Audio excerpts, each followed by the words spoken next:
She slayed. Chapter 2. Tati. This is what survival looks like when brilliance is treated like noise. Tati had exactly 10 seconds of peace that morning. She was sitting in her car, lashes still lifting from the steam of her oat milk latte, scrolling through last night's thirst trap comments. The caption had been cute: soft life, hard truths. Her hair was laid, her skin was dewy, her ass was a public service announcement. 27 comments, 3 X's in her DMs. One stranger offering to fly her to Turks and Caicos, no strings, just vibes. She smirked, sip, scroll, and then, Slack. Hey Tati, quick favor, can you jump on this call real quick? I just need your input for a deck I'm presenting in 10. Lauren. Of course it was Lauren. The queen of corporate chaos, dressed up in cardigans and words like, just, and, quick. Tati sighed, slammed her laptop open, threw on a blazer over her sports bra and slid into the meeting like salvation depended on it. She wrote the deck, every line, every angle, every chart. Lauren presented it like she discovered fire. And when the VP said, "Wow, Lauren, this is really sharp, so much strategic insight. Didn't know you had this in you," Tati muted her mic. Then she left the meeting.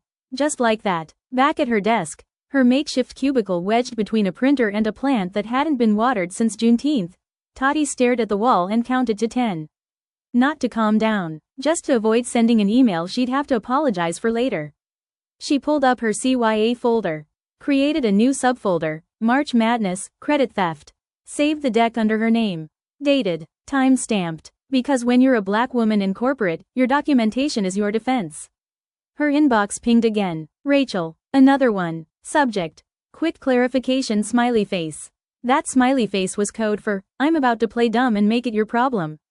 Hi Tati, just looping back, can you upload documentation on the strategy breakdown we discussed? Just for transparency and alignment. She'd already sent it, last week, twice. Still, she responded, calm, precise, no warmth. Hi Rachel, reattached is the strategic breakdown from March 10th. I've also included the initial concept notes sent March 3rd. Let me know if you need anything further. She BCC'd herself. Again, because when you're black and brilliant, receipts are holy. And then it happened. Aaron, the white contractor from planning, walked by and made a face. Hey, Tati, can you keep it down a bit? It's hard to focus with your voice bouncing around the chamber. The chamber was a shared workspace. No walls, no sound barriers, just desks. Tati had been on a Zoom with regional partners explaining grant zones and boundary overlays, work only she understood. The irony? Aaron talked loud every day, laughed louder, played Adele like it was a personal soundtrack. But now Tati was the disruption. So they gave her a new space.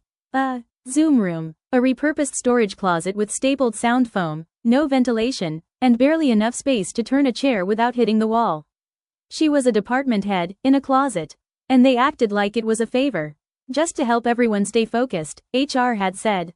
The same HR that sent the black representative to deliver the news, like a buffer between racism and liability. Tati sat in the closet with her laptop balanced on a folding table, the walls sweating around her, and thought, this is what they do.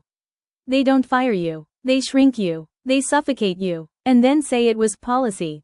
She thought about the confrontation with Aaron 2 weeks ago. She'd been mid-Zoom, trying to get her attention, snapping her fingers lightly after waving didn't work. Aaron had turned like a switch flipped. Are you snapping at me?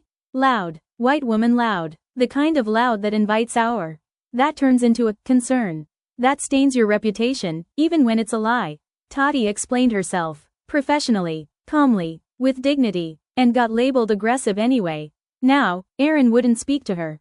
Refused eye contact. Made passive-aggressive comments in meetings. And when clients asked for Tati directly, she'd say, oh, I think she's in the, Zoom room, as if she didn't know exactly where she was. Tati opened her CYA folder. Again, new doc. Hostile workplace _ closet assignment _ incident log, docs. Then she leaned back, the sound foam closing in like padded walls in a padded lie. She texted the group chat. Tati, if y'all cancel brunch, I swear to God I'm showing up in all black with a flamethrower.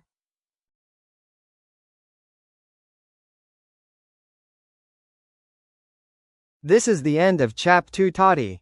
You've met Rochelle. You've met Tati. Kamaria is next. This Detroit thriller is heating up, and the goddesses are getting restless. Can't wait? Exclusive subscriber bundles and author sneak peeks for chapters 1 to 3 are live now at the She Slayed merchandise hub. https://snarkybb.com